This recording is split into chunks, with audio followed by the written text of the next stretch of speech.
The old prophet said this: "Words are like a lamp for your feet, so you can see where to walk. And words are like a light for your pathway, so you can see where to go with words." You can show somebody where to step and where to go. One of the best phrases I could give you for the day, here it is. Don't be lazy in language. Don't be lazy in language, because the gift of language can create a career. It can help somebody see the way into the future. It can help somebody change from who they are to who they would like to be. It will help you to see the gift of your own intellect. There's an innate vocabulary in all of us that helps us to see, helps us to translate what's going on in the world, what's happening, so that we can make good decisions instead of poor ones. We can make fewer mistakes this year than we made last year. One of the major things to pray for is to be gifted in language, because it can have such a dynamic effect on your children. It can have such a dynamic effect on your business. It can have such a dynamic effect on your customers. It can have such a dynamic effect on your business partners that not to continually get better and better at the gift of language would be a great mistake. So jot this down, make one of the books a very important book, and that is the dictionary. Come to a word you don't understand, you look it up. So what is this word? Vocabulary? You need the practice everywhere. If you're going to give someone a gift and send a little card, practice making this little card something they'll keep and remember for the rest of their lives.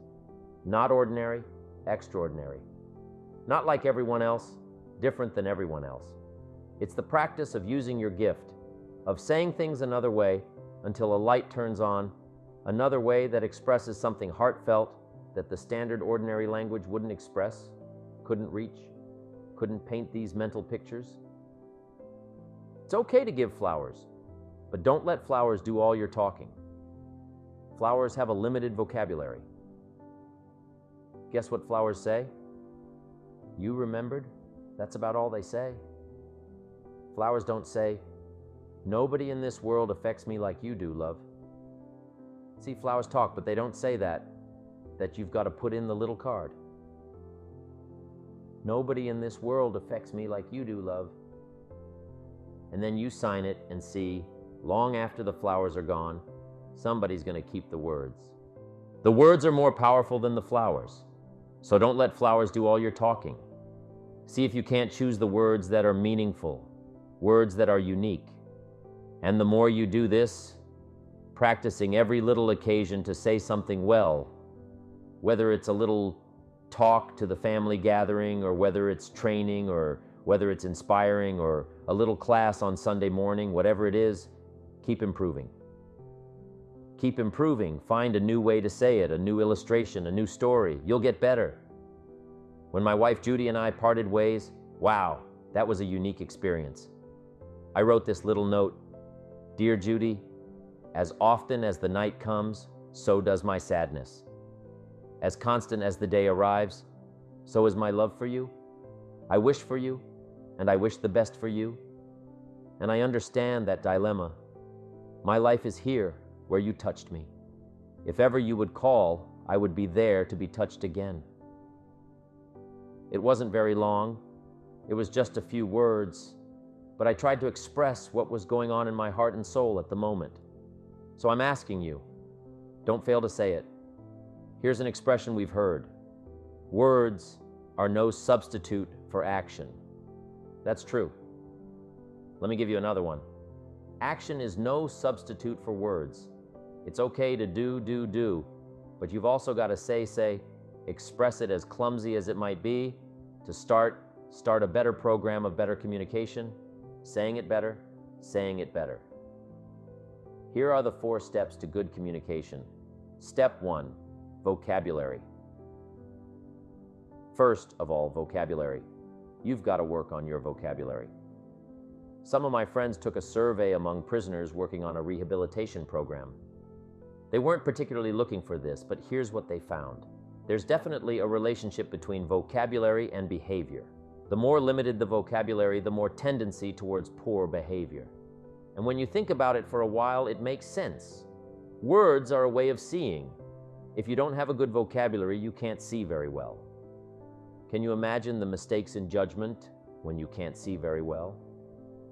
At Harvard University, they did an interesting study over a period of 50 years to find out why some people moved up financially in their lives and why some countries move up financially. And what they found regarding people is that it had to do with vocabulary. A wise man once asked me, "What is the purpose of words in human life?" People said, "Well, to communicate." He said, "Yes." He said, "But it's more than that, because a word is a condensed thought, and one word can have many meanings." Think of words like love, freedom, family, and success. These can fill entire books and libraries. So he said, "Every word that you know is a condensed thought. The more words that you know, the better you can think, because you can put these words together into more complex thoughts. As a result, you can think better and make better decisions." So what they found is that worldwide people who have the very best vocabularies rise to the top of their societies. The more words that you learn and understand, the better you can think, the better results you get, the better life they pass. Next, words are a way of expressing what's going on in your head, what's going on in your heart. What if you can't see well and you can't express well? You can imagine the tragic scenario of 5 years of that, 10 years of that, 20 years of that, showing no improvement.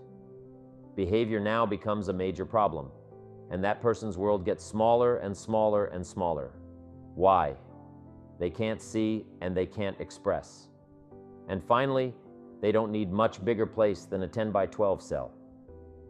Their world is so small anyway. Don't need much bigger place. I'm asking you to stretch your vocabulary. To build my early vocabulary, I used to put 3 or 4 words I didn't know on a card, put it up on the sun visor on my car. Back in those days, I traveled a lot by car. Sure enough, by the end of the day, I'd mastered 2 or 3 words. And since vocabulary is a way of seeing if you can't see well, you can imagine the errors you can make and how they compound as life unfolds. So it's very important to have a good vocabulary. So I would ask you, one of the most important books in your library should be the dictionary. Step 2, sensitivity. Next is sensitivity. You've got to understand. We use the phrase where people are coming from, where they've been, what's going on. Sensitivity training is so important. People not like you, people that have got challenges and problems and difficulties, you've got to do your best to be sensitive to other people, where they find themselves, the pit they might be in currently. What's going on? Be sensitive to that. Always remember, people are carrying a heavy load. There was a wonderful line I read that said, if every person who complains about their problems could come from all corners of the earth and take and pile their problems in a heap, and if each person could see the size and gravity of the problems of others, they would sneak forward shamefacedly and take their petty problems away and creep into the night. And I think it's an interesting thing when you consider that we have problems, but so many other people have vastly greater problems than us. And when you tune into other people's problems and concerns, it's amazing how much better your life is. Here are 2 of the greatest things said about Jesus. 1, it said he was touched. He was touched by where he found some people. He was touched by the misery he found some people in. He was touched. He was touched. And here's the other word. He was moved. It said he was moved, touched, and moved. If you really want to communicate well, you've got to be touched and moved, not just by your own drama of life, but by the drama you know is going on in other people's lives. Sensitivity. How does an adult 40 talk to a child who's 12? You've got to be sensitive not just to your current situation. One of the best ways to identify with a child who's 12 and you're 40 is remember when you were 12. Go back. Go back. Remember the scenario and let it hit you again. Let it touch you again. Mr. Schultz, who only went to the 8th grade in school, but he gave me the classic point to ponder here when I was 25 years old. And it was put in such simple terms, I've never forgotten it. Let me put it in those same terms for you. Here's what he said: learn to express, not impress. That was so helpful for me because it's easy to engage in language just designed to impress instead of express.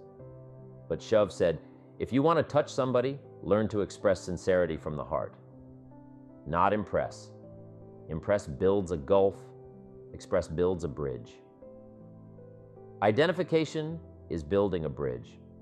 If you're meeting somebody for the first time, it's simply getting acquainted. Building a bridge, making contact. Here's one of the clues. Find something you have in common. That's where you start. Something you have in common. Here's the clue to really affecting people. Start with where they are before you try to take them to where you want them to go. Meet people where they are. If somebody's hurting, you've got to meet in the hurt. If somebody's in trouble, you've got to start with the trouble. The key is to start where somebody is. If they're in trouble, you've got to start with trouble. You can't talk success. If somebody's in trouble, you've got to start, first of all, talking trouble. So that when somebody is stricken in the heart, and you've had this experience, maybe not as deeply, but somewhat of an experience of being stricken in the heart. When you meet somebody and you're trying to help them, you can talk about being stricken in the heart, and it'll have substance, it'll have meaning, it'll have depth. And you start there and then start building the bridge and start building the path towards solving the problem. Step 3, read your audience. Here's number 3, read your audience. So let me give you some clues on reading. Number 1 is simply to listen. Part of reading is listening. You pick up a lot of clues as to what else to say, what all to say by being a good listener from early times. I think we've learned to be a good speaker. You've got to be a good listener. If you want to communicate well with someone, you talk. Let them talk. You talk. Let them talk. In fact, Mama said, with 2 ears and 1 mouth, you should listen twice as much as you talk. So, active listening is very, very important in relationships. Active listening means the person is really there. Put down the magazine or newspaper, turn off the television set, lean in, be there the whole time. And sometimes people are shy. And I can tell you this, the way that you overcome your shyness is very simply this. Tune into the other person, ask questions, and then listen carefully to the answers. Seek first to understand, then to be understood.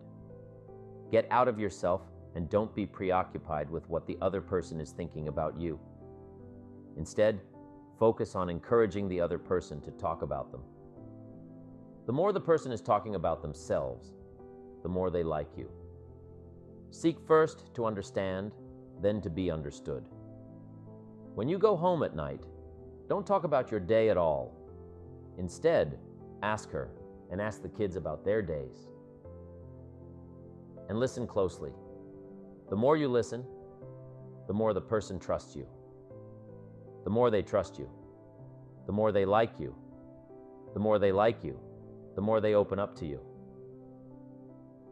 So treat your members of your family. Treat everybody you meet as though they were your best customers. Their jokes will be funnier. Their conversation will be more interesting. You'll pay better attention. You'll have far more patience. Just try that. And by the way, as I mentioned, women are wonderful communicators. They're fabulous listeners. They're far better than men. Men are 95% more likely to interrupt a woman than a woman is to interrupt a man. B is pause before replying. When you pause before replying, it raises the self-esteem of the other person because it tells the other person that you're carefully considering what they said rather than just jumping in. And CI, question for clarification. Question for clarification. Always ask, how do you mean? How do you mean? Exactly? How do you mean? Well, that's interesting. How do you mean? Well, that's really good.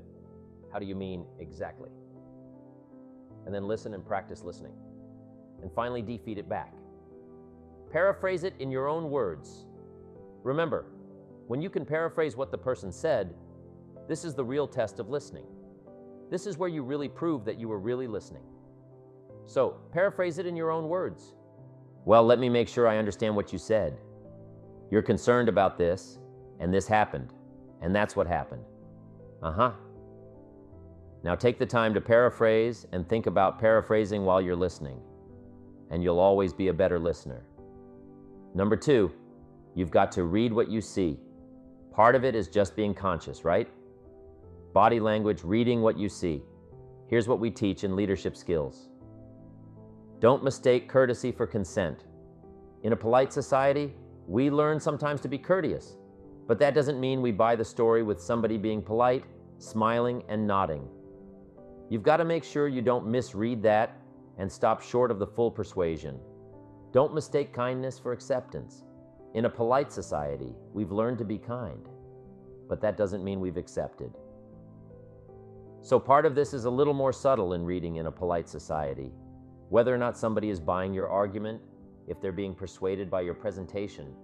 So body language, picking up those signals. Now here's the one that's probably the most effective, but it's probably the most elusive. Reading the emotional signals. This is an area probably where the women have it over the men, picking up the emotional signals. I think men can learn these skills, but I think women have a lot of this automatically. But it's something we all have to learn. Emotional signals, picking up the signals of whether to change your language, be sharper or to be softer, to go after a problem, or to ease back and give it time to soak. Part of this is just picking up the feelings, picking up the emotions, being sensitive to the situation. This is not easy stuff. This is extra learning stuff, extra skills. But this is called summit learning. For those extra measures of rewards that come from communicating by learning these extra skills. Very important to read your audience. How are you coming across? What is the effect from a child to an auditorium full of people? Reading. Reading. Here's the final part on intensity. Words mixed with emotion. Words mixed with hate. Words mixed with love. Words mixed with faith. Words mixed with courage. That's what's powerful. Words have a certain effect, but words loaded with emotion have an incredible effect. Words loaded with emotion can move nations. They can help people change directions. Look at Hitler and his ability to preach. Look at Stalin, his ability to preach Lenin. As wrong as they were, they believed it with all of their heart. Disastrous results. But they put everything they had into it. The emotional content was unbelievable, powerful, yes, in an evil direction, but it can also be used for a good direction. This intensity, strength, power, emotion. My words may reach you, but if I can't touch you with my spirit, if I can't touch you with my emotions, my feelings, my beliefs, then I probably haven't affected you very much. The feelings, the belief, the commitment, all that I am, if I can put more of what I am into what I say, no telling what miracle I can wrought, no telling how much of an effect I can be. Real persuasion comes from putting you into what you say. But now here's part of the clue, and we call these extra refinement of leadership skills learning to measure your emotions. That's very important, to learn to measure your emotions. You don't need an atomic explosion for a minor point. Enough, but not too much. We call this understanding how do you measure the flow of your emotions to cover a point. Okay, but if it needs heavyweight stuff, you reach and get it. If it needs a milder approach, you learn how to measure it in milder, easier terms. But it's very important to measure your emotions, your feelings. So here's the key to effective communication. Well-chosen words mixed with measured emotion. The basis of affecting people with good communication. Well-chosen words mixed with measured emotion. And one last point on communication. If you want to get good at communication, you have to be aware of doing it every day as a practice session of getting better, so that when the real important occasions arise, you will have the gift and you'll have the style. You'll have the sharpness and the clarity and the substance and the emotion. I have a key phrase for you. Actions are no substitute for words. Don't fail to say it. Now, we've heard the old expression, words are no substitute for action. That's true. Talk, talk. Never act. That's not good. But this also isn't good. Act, act, and never talk. Accept every opportunity to go make a little talk if that's going to be your business. Get better at talking to your kids. Come up with more illustrations. Come up with more ideas. Read an extra book. How to communicate with teenagers so you'll have something a little better to say, and then just practice it. Get good at it. Get better at it. Practice everywhere. If you're going to give someone a gift and send a little card, practice making this little card something they'll keep and remember for the rest of their lives. Not ordinary, extraordinary. Not like everyone else. Different than everyone else. It's the practice of using your gift, of saying things another way, until a light turns on. Another way that expresses something heartfelt that the standard ordinary language wouldn't express. Couldn't reach, couldn't paint these mental pictures. It's okay to give flowers, but don't let flowers do all your talking. Flowers have a limited vocabulary. Guess what flowers say? You remembered. That's about all they say. Flowers don't say, nobody in this world affects me like you do, love. See, flowers talk, but they don't say that you've got to put in the little card. Nobody in this world affects me like you do, love. And then you sign it and see, long after the flowers are gone, somebody's going to keep the words. The words are more powerful than the flowers. So don't let flowers do all your talking. See, if about you can't choose the words that are meaningful, words that are unique. And the more you do this, practicing every little occasion to say something well. Every little occasion to say something well. Whether it's a little talk to the family gathering, or whether it's training, or whether it's inspiring, or a little class on Sunday morning, whatever it is, keep improving. Keep improving.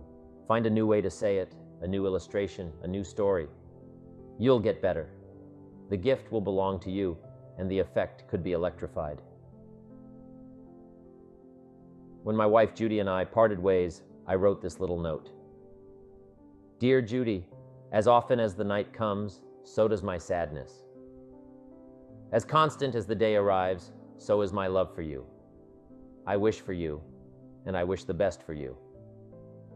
And I understand that dilemma. My life is here, where you touched me. If ever you would call, I would be there to be touched again. It wasn't very long, it was just a few words, but I tried to express what was going on in my heart and soul at the moment. So I'm asking you, don't fail to say it.